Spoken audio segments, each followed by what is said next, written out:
ಇಲ್ಲಿ ನಾವು ಮಾತ್ರ ಅಲ್ಲ ಸರ್, ಸರ್ಕಾರನೂ ದೃಢವಾಗಿ ಇಳಿಬೇಕಾಗತ್ತೆ ಇದಕ್ಕೆ.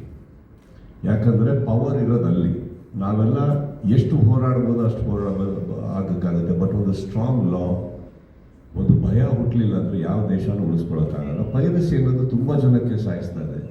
ಆ್ಯಂಡ್ ಇನ್ನೊಂದು ಏನಾಗುತ್ತೆ, ಇದು ಒಳಗಡೆ ಬಿಟ್ಟಿದ್ದೆಲ್ಲಿಂದ, ಯಾವಾಗ ಆಯಿತು, ಎಲ್ಲಿಂದ ಪ್ರಾರಂಭ ಆಯಿತು, ಅದು ನಿಮ್ಮ ಆಲೋಚನೆ. ನೀವು ಹೋಗ್ಬಿಟ್ಟು ಈಗ ಸಿಗುತ್ತೆ, ಈಗ ಬಂದಾಗಿದೆ ಒಳಗಡೆ.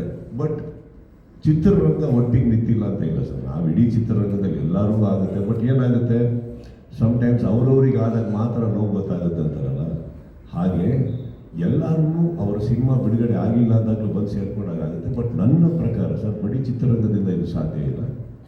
ಧ್ವನಿ ಎತ್ತಬೋದಷ್ಟೇ. ಎಲ್ಲೋ ಒಂದು ಕಡೆ ಪವರ್ ಇರೋಂಥ ವ್ಯಕ್ತಿಗಳು ಇಲ್ಲಿ ಒಳಗಡೆ ಬರಲೇಬೇಕು. ಅವಾಗ ಯಾವುದು ಸಾಲ್ವ್ ಆಗದೆ ಇರೋದು ಇಲ್ಲವೇ ಇಲ್ಲ ಸರ್. ಸಾಲ್ವ್ ಆಗದೆ ಇರೋದಕ್ಕೆ ಸಾಧ್ಯನೇ ಇಲ್ಲ. ಎಲ್ಲದಕ್ಕೂ ಒಂದು